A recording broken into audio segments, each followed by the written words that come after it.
Hi everybody. Welcome to the course collection webinar for biology. We are really excited to hear from this group. They are a rockstar team, and I am going to turn it over to faculty lead Mark Hens to take it away. Thanks, Michelle. Well, good afternoon, everyone. Welcome to our webinar. My name is Mark Hens. I'm a faculty member in the biology department at UNC Greensboro. We are here today to provide you with some information about the resources we've collected over the last 5 weeks that are now going to be available to support instructors who teach introductory biology. We'll talk a little bit about how we went about collecting them, why we chose the things we chose. The team of people that have been working together include instructional design experts, a librarian, an open education resource expert, and 5 of us who teach introductory biology courses and who are dedicated to putting out the best possible course we can. So to get things started, I thought I would work my computer properly. Introduce the team. So as I said, my name is Mark Hens. I'm at the University of North Carolina, Greensboro. And I'll turn it over to Sarah. Hi, I'm Sarah Arrington. I'm the director of the General Biology program at Appalachian State University. Miriam? I guess we'll just go in alphabetical order. Hi, I'm Miriam Fursley. I'm the coordinator of Biology 181 at NC State, which is our first introductory biology course. Hi, I'm Melanie Harris. I'm a senior lecturer in the Department of Biological Sciences at UNC Charlotte.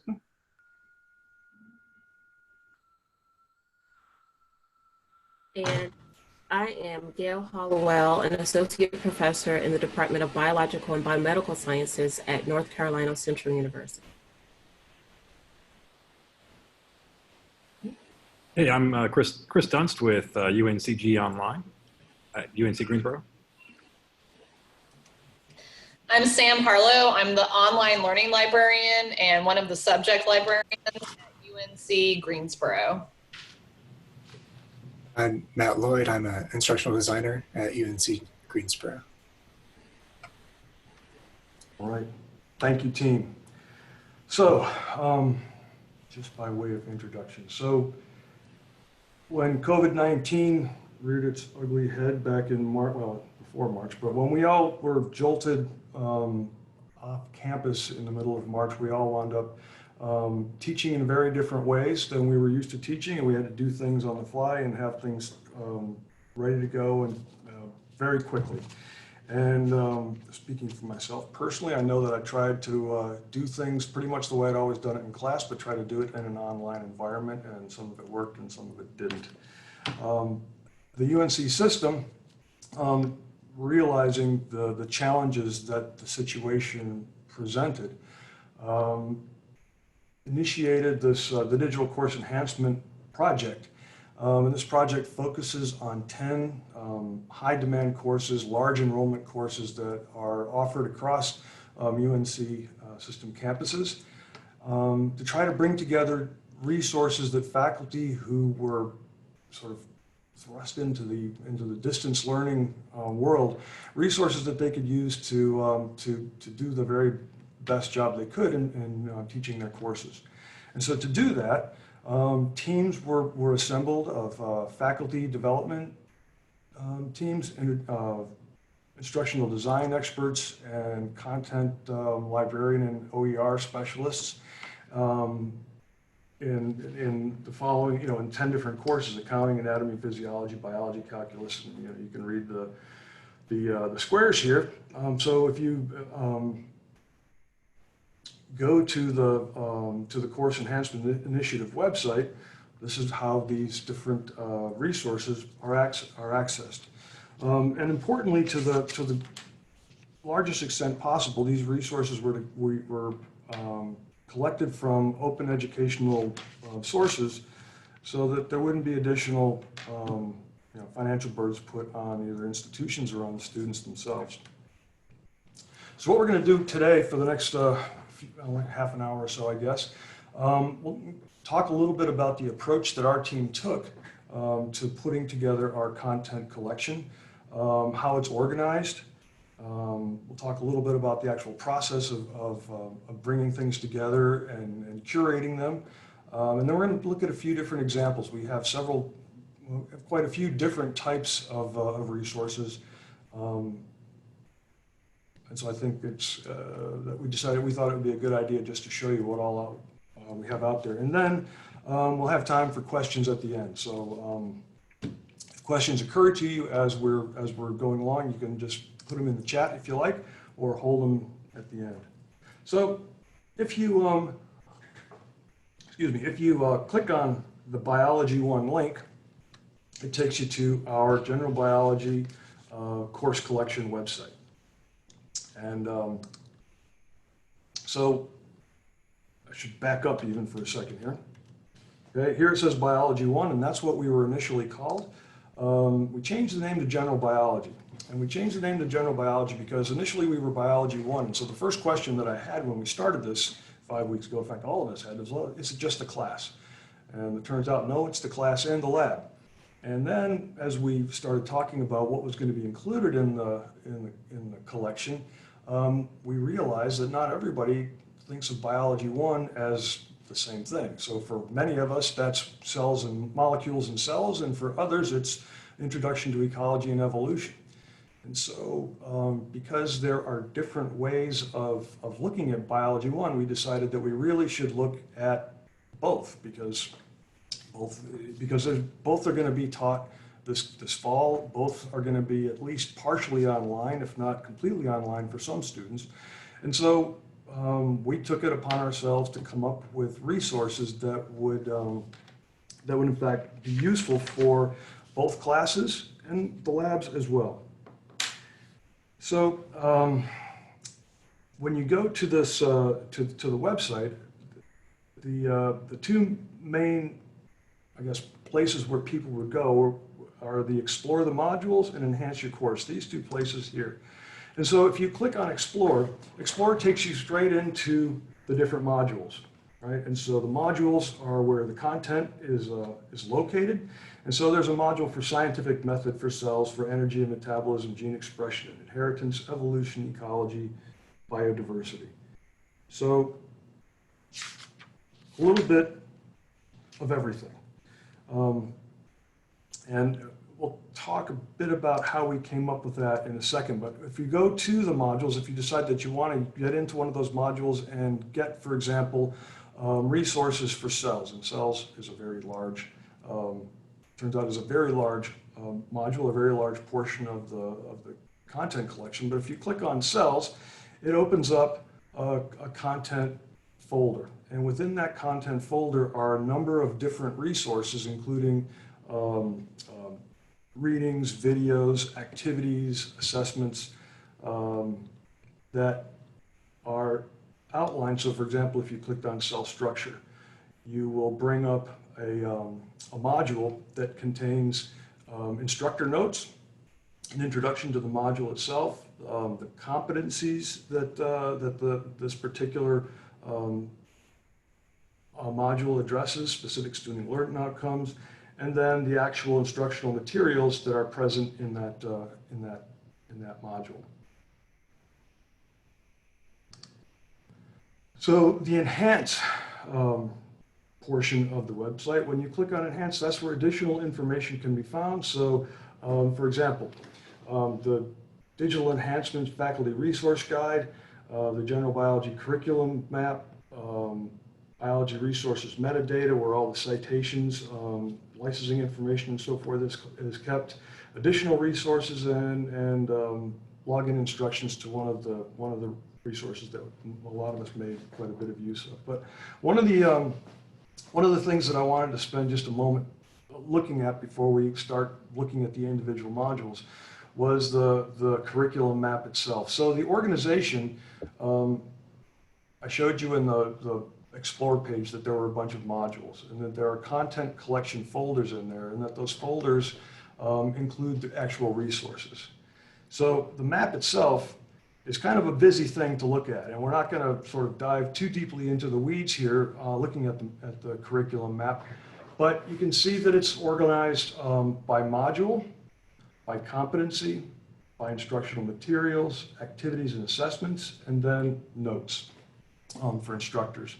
So I should say, first off, when we began thinking about what it was that we were going to, that we wanted to, the resources that we wanted to provide, we had to think about the areas of biology that are included in introductory biology courses, either in the first semester or the second semester, and depending on where you are, it could be either scientific process in cells, energy metabolism. Oops, wrong.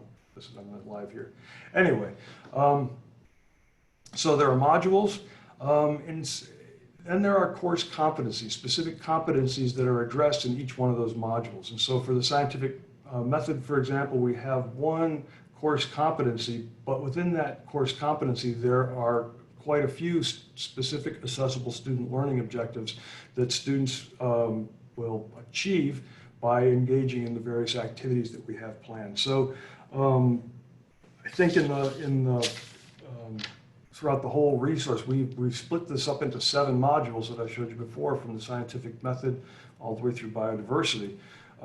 Across those 7 modules, there are 21 different competencies, and across those competencies, we have a list of about 120 specific learning objectives that students will achieve as they work through these various activities.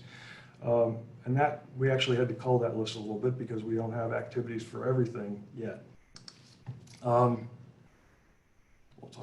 We'll get to the SLO, come back to the SLOs here in just a second. So I think what I want to do at this point is actually go to the map and take a little, and I can talk a bit more about the organization and how we came up with, how we parsed the course out. Let me see where I am here. Where's my map? Okay. So here's the general biology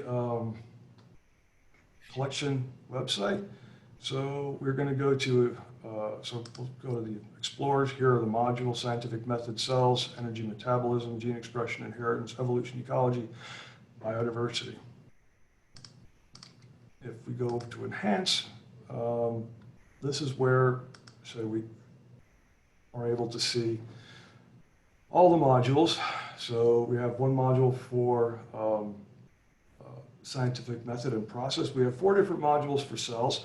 And so for those of you who teach the molecules and cells course, you know that this actually, between the cells and energy and metabolism, that's an entire course. So we have actually, there's a topic list someplace. I don't think we actually even, I don't know if we put that in here someplace or not, but we did put it in with the, so if you go to the student learning objectives, here are learning objectives for each of the different modules. So learning objectives for the scientific method, for chemistry, biochemistry, membrane structure, function, energy and metabolism, gene expression and inheritance. So this is how we broke the collection down. Now again, I didn't mention this up front, and I actually meant to, but so this is a resource collection. It's not a course per se. So these are all resources that we want instructors to use to augment, to support their delivery of their course this fall. I think with that, I'm going to go back to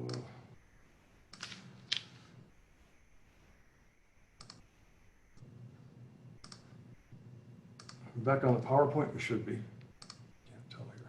Yeah. Okay. So that's the organization. I think what I'd like to do now is turn it over to Sarah, who's going to tell you a little bit about how we went about collecting these resources and how we curated them and put them together. Thanks, Mark. Do you mind, can you advance one more slide? Thanks. So just a little bit, again, Mark talked about kind of us developing the 7 modules. And then we kind of, from there, took a backwards design approach and really had to lay out our learning objectives before we could start finding resources. And again, these are to supplement a class. They're not, it's not designed to, you can't just upload this and be a course. So we tried to find meaningful activities. We figured that a lot of instructors already have their basic lectures and things, and they were really looking for activities, labs in particular, things that they can do online. And so I just kind of put a little bit of a hodgepodge here of some of the open resources that we tended to rely heavily upon. And what we did was we kind of scoured these open resources to try and identify activities that we felt had high impact, were lab exercises that were used in a lot of courses across the state and across the country, really. And that would give faculty a really good resource for helping to supplement their course. And so a lot of us also then took some of these resources and kind of built out a module around them. So you'll see as we go through, and we're each going to show you at least one example from each of the 7 modules about how we took this material and kind of built around it. So it's not just, okay, here's a lab, but maybe how we kind of build a lesson around it. So there are some suggested lesson plans for some of the content as well. Most of it, like we said, is open, for you to use. Some things do require registration. So I know a lot of us use the National Center for Case Study Teaching and Science. This is open, there's no charge to access them, but if you want the lesson plans and the answer keys to those case studies, there is a fee associated that the instructor does have to pay. It's minimal, but we did want to let people know that that is there. And the same with Gizmos. They have some nice interactive stuff and some case studies there as well. There's no fee, but they would like you to upload a lesson on how you've used their materials. So you'll see as we go through, and we each try to pick, maybe a different type of resource here to kind of show you how we've used these as we went through building these activities and resources for you all. So I'm actually going to jump over and show you, if I can get over to my screen, that's kind of a mess. So we kind of looked in this cells module here. I'm just going to kind of give you an overview of what one of these looks like. So one of the things that I focused on was cell transport. So in this module here, again, Mark showed you guys what this looks like. So we do have some instructor notes here, but with this particular exercise, this is built so that you could use it either in lecture or actually as a lab. So there's videos to kind of instruct, just some basics on osmosis. There's some role playing that we've included, additional videos, a case study. And then this activity here, Osmosis 101, is a wet lab that students can actually do it at their homes. Let's see if I can pull it up. So here is, just kind of what that looks like. So this was just a lab that was created by us during this process, that you're welcome to modify and use for your course. Another lab I wanted to show just real briefly is an online microscopy lab. So again, here you can see instructor notes, competencies, the topics that are covered. This one takes us to an NC BioNetwork simulation. And so here you can see the students get a nice 3D visual tour. And what's nice about this site is they also give you some instructor guides. So you can use this, for an anatomy and physiology course, as well as for, your basics on how to use a microscope, as well as, things like mitosis. So that's kind of what we saw here with those two, looking at our cell module. So I'll hand it over to the next speaker if you want to share gene expression. I think, Mark, it's back to you. No, it comes to me. Oh, sorry, Melanie. Okay. So I am going to share my screen. So what I wanted to give a brief description of one of the resources in the scientific method section. So I'll just go to that if it will come up. And again, you'll just see the Google Drive page, what that looks like for the scientific method. So if we click on that one, if it will work. Oh, it's coming up twice. So you'll see the resources that have been provided for the scientific method. And again, this looks like what Sarah just showed you. So the first two under the instructional material, the ebook and the video. The ebook is an OpenStax book, a chapter in that book, and then the video is a Khan Academy video. And using those could be given to students to provide a foundation for the scientific method, to learn the steps, what a hypothesis is, that kind of thing. So I wanted to then focus on maybe the use of this activity, the Biology Experimental Design Challenge, to build on that knowledge that the students may have gained from the book or the video. So when you click on that link, you come to an article, a journal article, the Biology Experimental Design Challenge.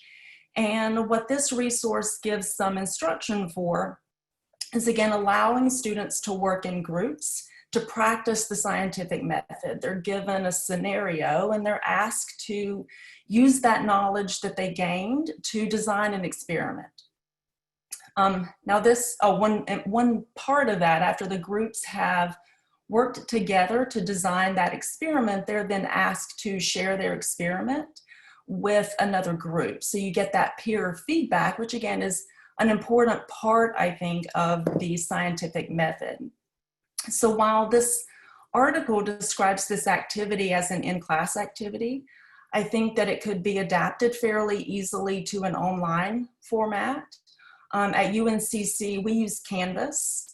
And in Canvas, I might create this as an assignment, but make it a group assignment and give the groups, again, that scenario and ask them as a group to create that experiment. As part of that assignment, I could also make peer reviewing a part of it, so they still get that feedback from a peer as well. If it is a synchronous online class, I think Zoom gives you those small breakout groups where you could do something very similar in that setting as well. So again, even though this describes this as an in-class activity, I think it could work well as an online one as well. Okay, so I'll pass it back to Mark. All right, thanks, Melanie.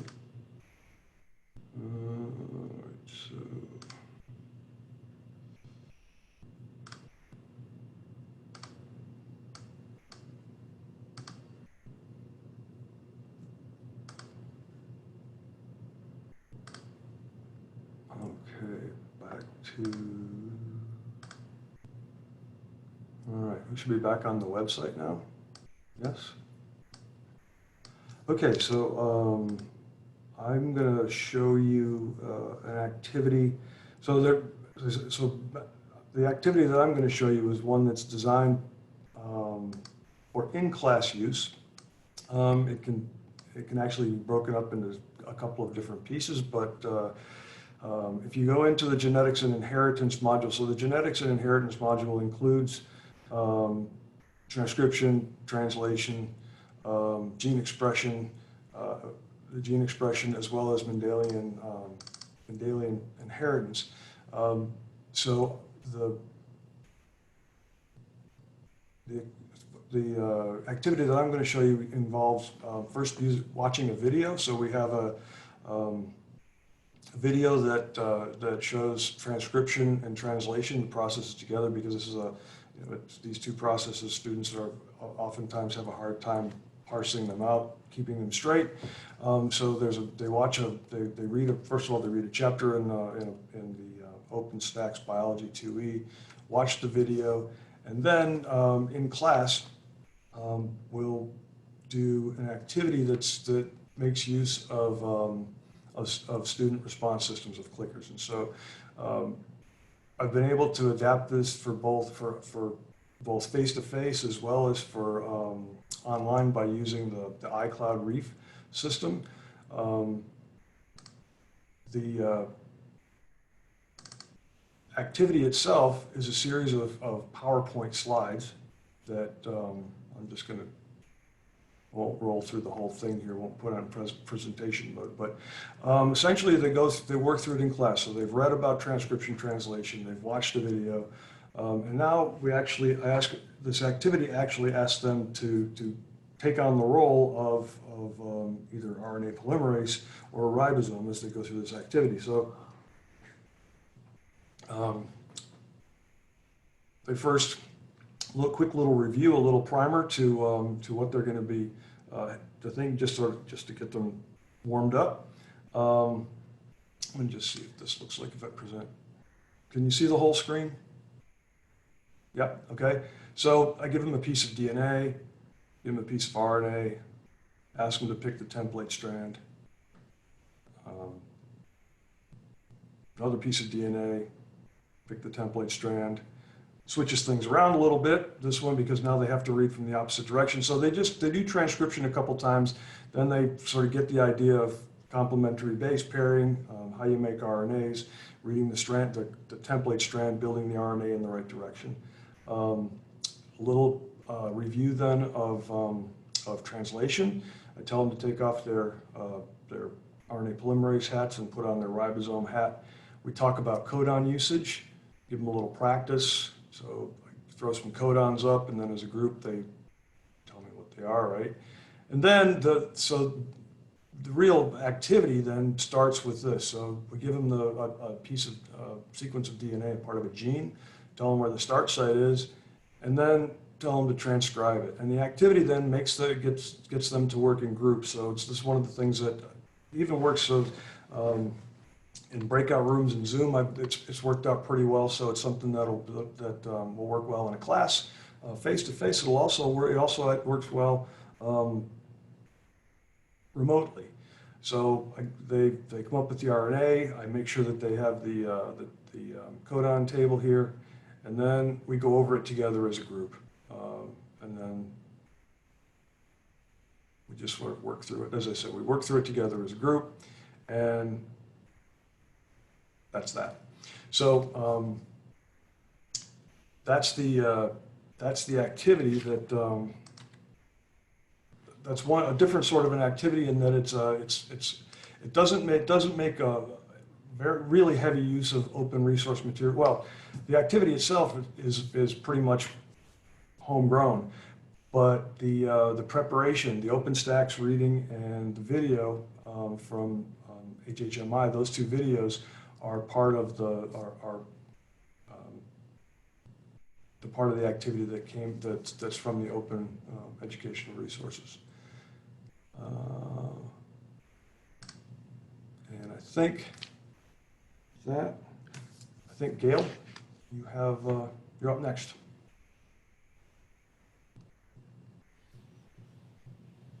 Thank you, Mark.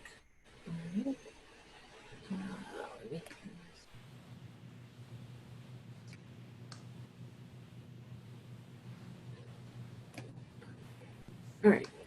So as was mentioned earlier, Module 7 is biodiversity. And these are activities that support student understanding of the diversity and relatedness of organisms based on genetic information, speciation, phylogenetic groups, communities, and ecosystems.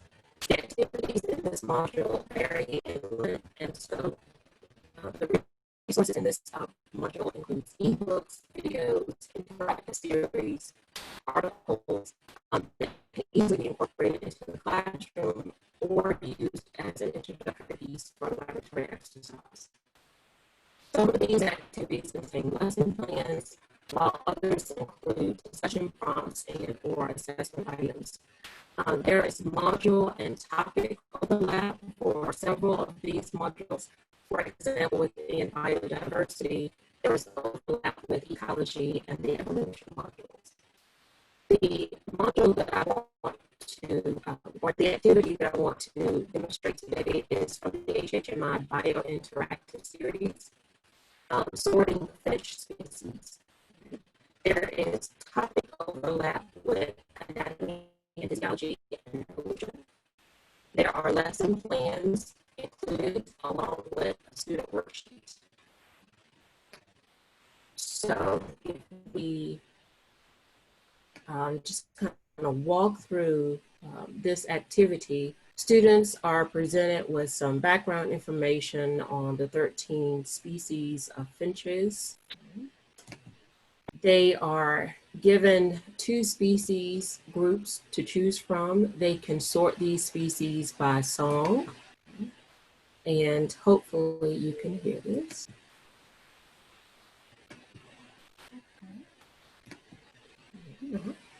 Well, each one of the species plays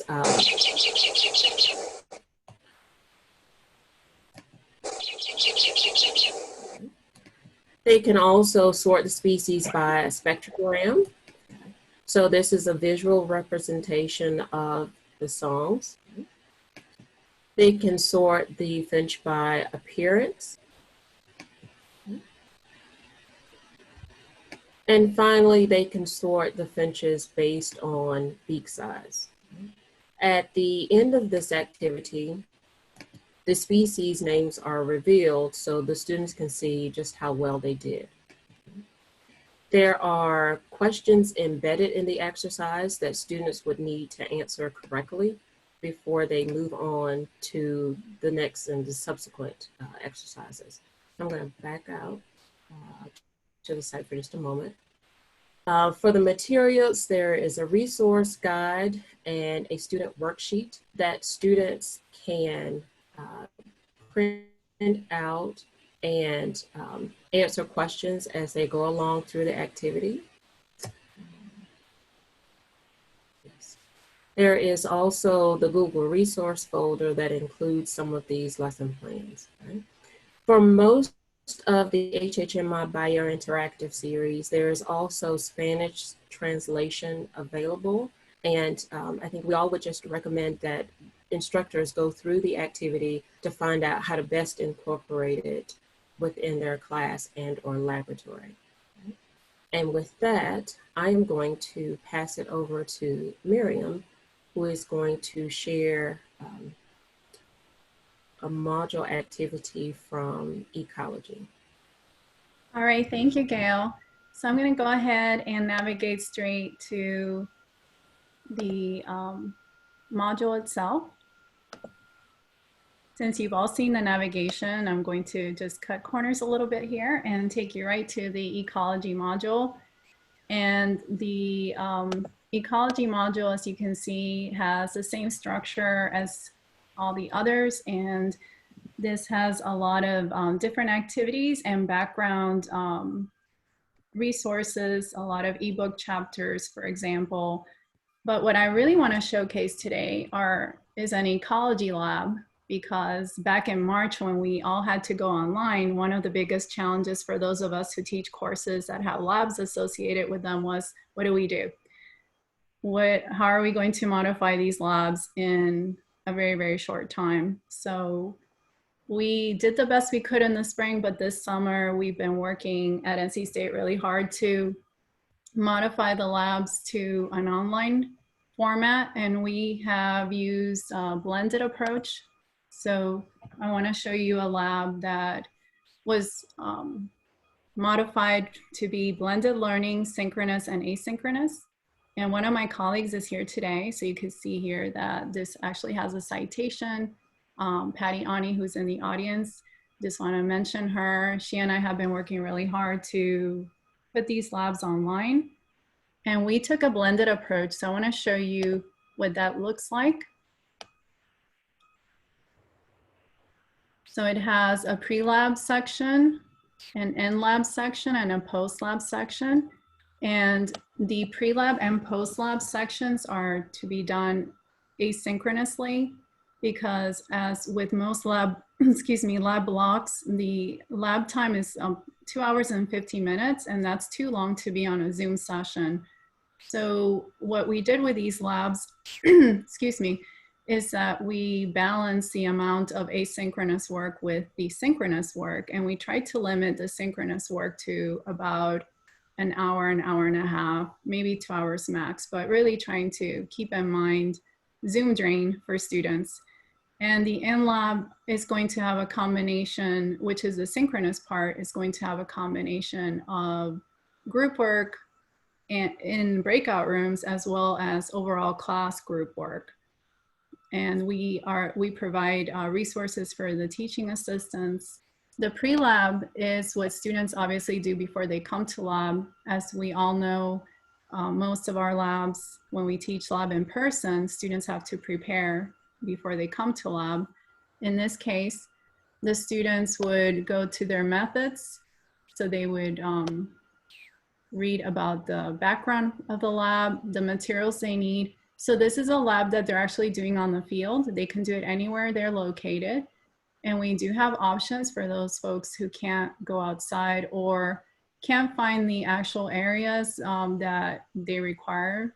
For example, in this lab, they're supposed to find an urban area and a more rural area so that they can compare the rates of herbivory by measuring surface area of leaves and also fungal occurrence. And they do this by using phone apps, because there's an app for almost anything out there, including how to measure surface area on the leaves of trees. So the materials here is everything they need, and they're pretty easy to gather. There's also a data collection handout, and that has everything they need in terms of recording their data. And this is where they will record all their measurements, for example. They also would, no, don't do that. They would also insert pictures of their tree. They would identify the tree and provide the identification of the trees, and then provide all the measurements and bring this to class. So during the in-lab, they would be bringing their data and working in breakout rooms with their peers to figure out how to best represent the data that they had collected individually and combine the data somehow. So it really allows the students to practice the skills of analyzing data, organizing it first and analyzing, and then figuring out how to best represent it. So there's a lot of quantitative reasoning, making inferences from data. And the other thing that's here in the pre-lab that they're going to be accessing is this beautiful page that was created by my colleague that actually gives them examples of all the different types of organisms that can feed on leaves and thereby leaving their traces through missing surface areas and all other associations as well. So for example,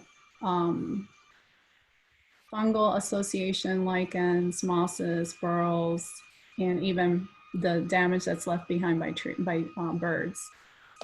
And then finally in the post-lab, the students would upload their presentations, and this is where the instructor would have a lot of flexibility as to how they want to follow up with this lab. We have 2-week ecology lab. This is one of them, and the other one's also in the collection. It's called Urban Ecology, and students are given the choice to write a lab report on one or the other.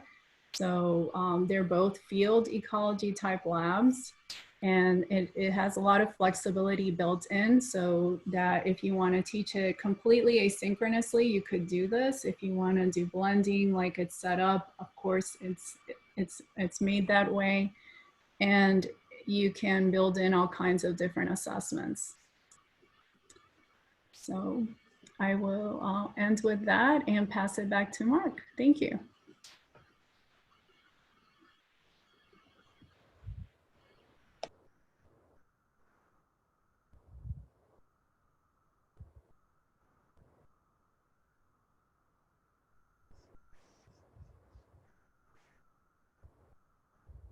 Thanks, Miriam. Thanks, everyone. So that's our tour of our modules and of our collections. At this time, I'd love to open it up for any questions that anyone might have.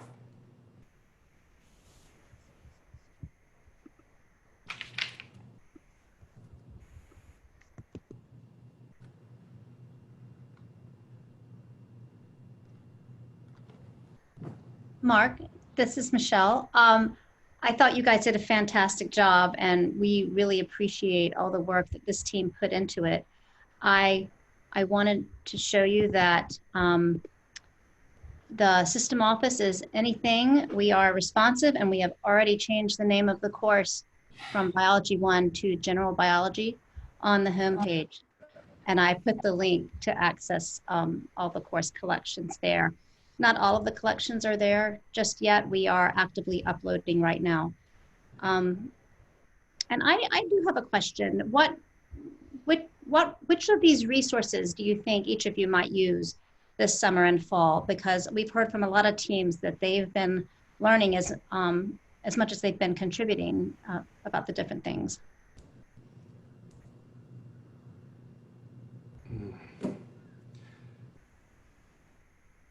I can take that. So I found this experience to be a great learning experience. At first, I realized how extensive OERs are, open education resources. There's such a vast amount of materials out there, and I was really lost. But as I started exploring, I was really amazed at some of the things that are out there that can be used to supplement your course, and started integrating some of those things even into these labs that I mentioned we're modifying over the summer. So a lot of the labs now have OER integrated into them, and we're using it now in the summer 2 session. My colleague, Dr. Lisa Patchouli, is testing them out as we speak. So they're already in place, and I'm really enjoying the learning experience, and being able to use them in real time has been great.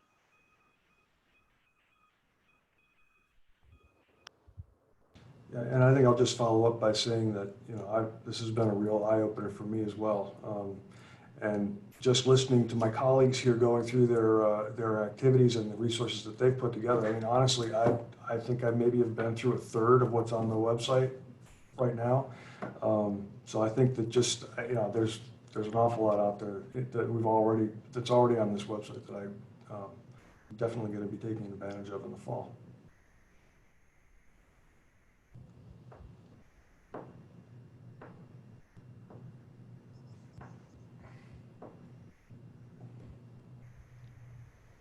Well, thank you.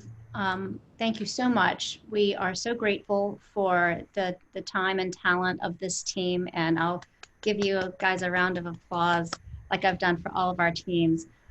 Just really, really, really appreciate all the work that went into this, and it will undoubtedly be well utilized over the next few months, since nobody knows what's going to happen.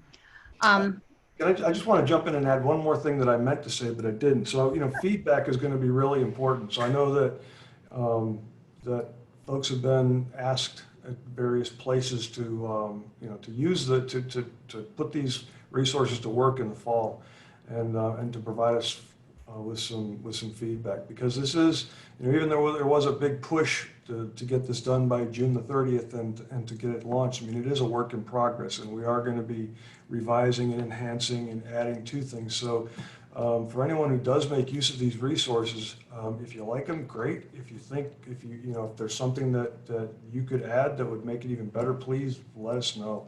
You know, if you have your own resources that you think would be a good addition to the collection, again, let us know. We're always, you know, the more we have, the better it will be for everyone. And I want to piggyback off that. I am helping out with evaluating the project, and I did send a link to a really brief survey. One of the things you can indicate in that survey is if you are planning on using these resources and you might be interested in completing a rubric to give more feedback about the resources.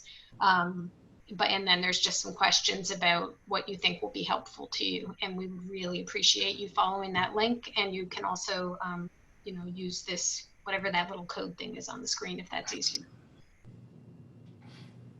Thanks, Karen.